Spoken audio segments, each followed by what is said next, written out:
Teman-teman, sebelum nonton jangan lupa ya, klik like, subscribe, and share.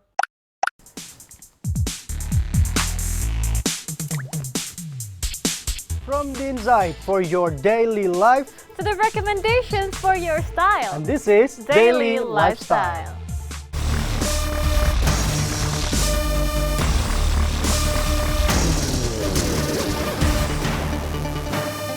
Viewers, saat ini Anda kembali menyaksikan Daily Lifestyle bersama saya Ricky. Dan saya Alia. Bersama kita akan bahas sekali informasi yang menarik, hangat, super inspiring, dan pastinya viewers juga bisa terapkan di rumah masing-masing.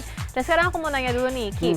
Kira-kira Ricky ngikutin nggak sih perkembangan COVID-19 yang akhir-akhir ini tuh memang katanya ada lonjakan kasus ya. Tapi meskipun angka kesembuhannya juga tinggi, ya angka yang tersebar juga makin tinggi. Betul banget, Mengkhawatirkan Alia. sih ya.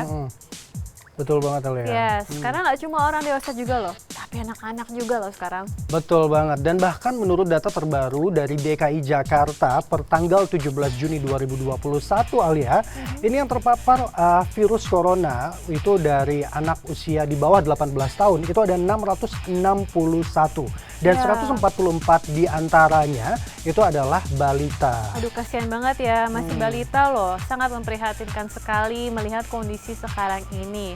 Anak-anak gitu loh, masih kecil, kasihan banget. Ya, betul banget, Alia. Dan berikut ini kita akan memberikan informasi kepada viewers perihal pemberitaan COVID-19 yang terjadi pada anak-anak. Berikut informasinya.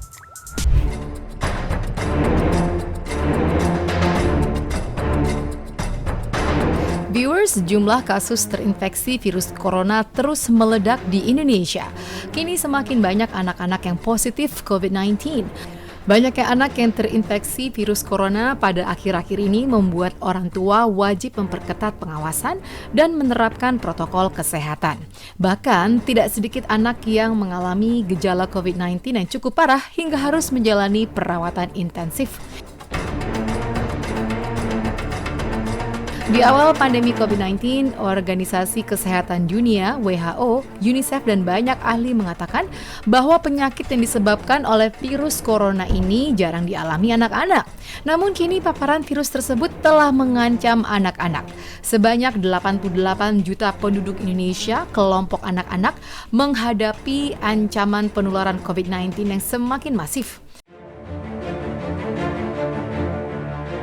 Mengutip Kepala Bidang Pencegahan dan Pengendalian Penyakit Dinkes DKI Jakarta, 16% diantaranya berasal dari kelompok anak di bawah usia 18 tahun, yang mana 144 kasus diantaranya adalah balita.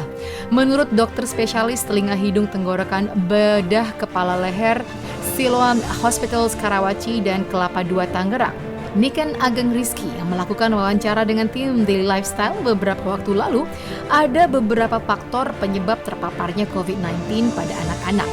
Dan memang kita tahu saat ini varian virus memang sudah banyak masuk di Indonesia dan tingkat penyebarannya juga lebih tinggi. Di sini kita tahu di Indonesia ada varian Delta yang memang daya tularnya sekitar 97%, lalu ada varian Gamma dari Brasil, Alpha dari Inggris, dan juga masih ada varian lain seperti varian Beta dan lainnya. Jadi selain itu, dari keluarga seperti faktor anak-anak, misalnya anak bayi baru lahir yang dikunjungi oleh keluarga, dan ternyata keluarganya merupakan OTG, dapat menularkan virus pada anak-anak juga.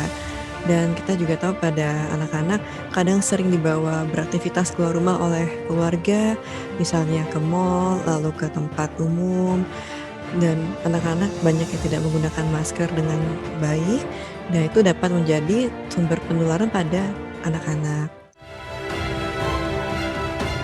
Menurut Menteri Kesehatan, Budi Gunadi Sadikin mengatakan lonjakan kasus virus corona di Pulau Jawa dalam beberapa pekan terakhir diakibatkan oleh mutasi virus SARS-CoV-2 varian Delta B1617,2. Varian Delta memiliki ciri khas tingkat penularan yang lebih cepat dan agresif dari varian Alpha B117 yang sudah lebih dulu diidentifikasi di Indonesia. Lonjakan kasus COVID-19 pada anak ini diduga karena varian Delta yang mudah menular. Penyebab lainnya karena belum adanya program vaksin untuk kelompok usia di bawah 18 tahun. Kalau misalnya Dari data sih ya, kita kan tahu memang kasus COVID-19 pada anak ini memang lebih banyak ya. Kita tahu di Indonesia dari data yang dirilis itu sudah mencapai 250.000 lebih atau sekitar kira-kira 12,6% dari total keseluruhan kasus yang tercatat. Dan kalau kenapa lebih banyak, memang dari varian yang baru ini dia memang lebih tinggi tingkat penularan atau tingkat virulensinya, jadi sekitar 97%.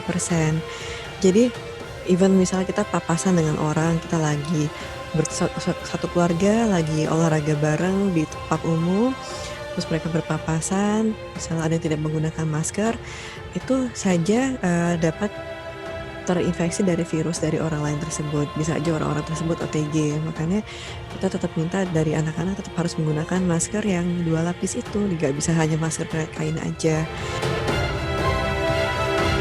Di awal bulan Juli, konfirmasi positif COVID-19 mengalami ledakan kasus, khususnya anak-anak. Menurut data yang dihimpun, 1 dari 8 orang yang terpapar virus SARS-CoV-2 adalah anak-anak usia 0 hingga 18 tahun.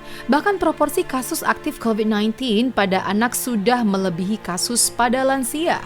Di tengah lonjakan kasus varian baru COVID-19, terjadi pula peningkatan tajam penularan dan bahkan kematian pada anak-anak. Dari seluruh kasus yang tercatat, ini sekitar 12,6%. Tapi tingkat kematian anak pada COVID ini makin meningkat nih. Jadi sampai saat ini sudah sekitar 670 anak yang meninggal karena COVID-19 atau dari 1,2% dari total kematian keseluruhan.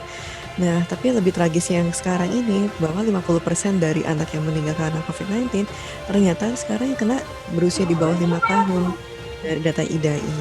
Jadi bahkan anak-anak bayi baru lahir pun akhirnya banyak yang tertular COVID dari keluarga atau kerabat terdekat dan akhirnya menyebabkan kematian pada anak atau bayi tersebut.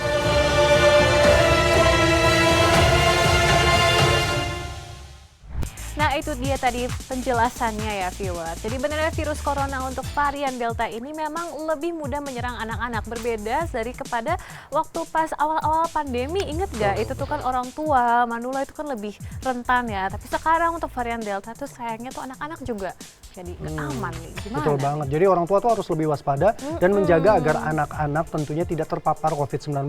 Dan tentunya kita harus tahu juga apakah gejala yang ditimbulkan anak-anak itu yang terpapar COVID-19 itu sama dengan orang dewasa pada umumnya gitu, seperti itu ya Alia ya. Itu menarik juga tuh. Mendingan kita langsung dengar dari ahlinya gimana nih. Oke, langsung saja kita lihat informasinya berikut ini.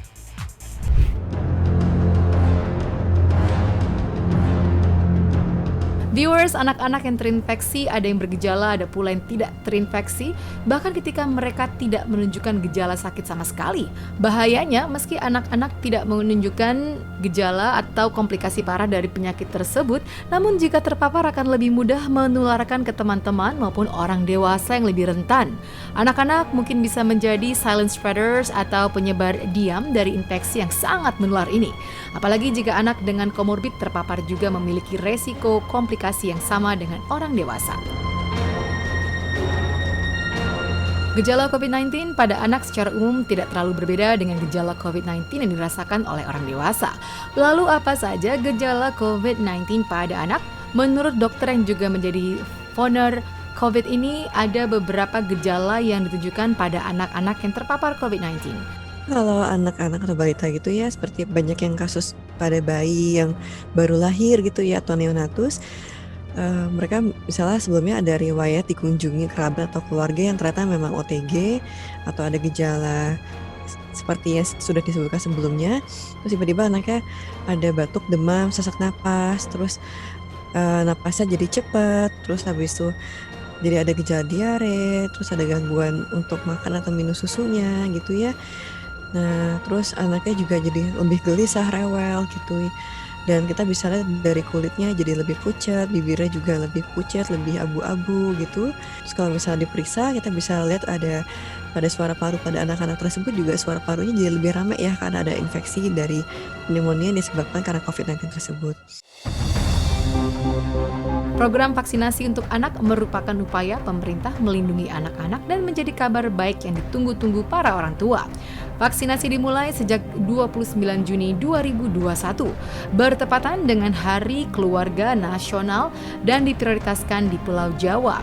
Dengan adanya program vaksin ini diharapkan bisa mengurangi paparan virus corona pada anak dan melindungi keluarga.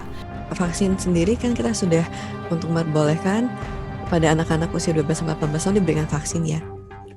Jadi ini sangat aman dan efektivitasnya juga sama. Dan nggak hanya 12 tahun aja, sebenarnya dari anak-anak yang umur 3 sampai 11 tahun itu juga sedang dilakukan uji klinis pemberian vaksin dari vaksin COVID-19 tersebut. Jadi dari data-data yang sudah dilakukan di luar negeri ini, memang untuk anak-anak yang umur 3 sampai 11 tahun ini diklaim aman dan efektif. Jadi kita harus tunggu sampai uji klinisnya ini selesai di luar negeri tersebut dan kita tunggu untuk pengumuman resminya bahwa anak-anak tersebut yang usia 3 sampai 11 tahun nih yang belum kebagian vaksin sekarang untuk mendapatkan giliran untuk dilakukan vaksinasi. Namun demikian, peran orang tua menjaga anak-anak mereka dengan lebih ketat jauh lebih penting.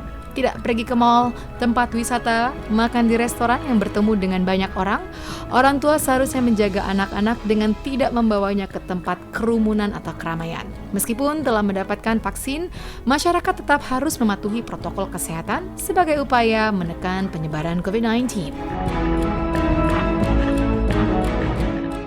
Teman-teman, sebelum nonton jangan lupa ya klik like, subscribe, and share.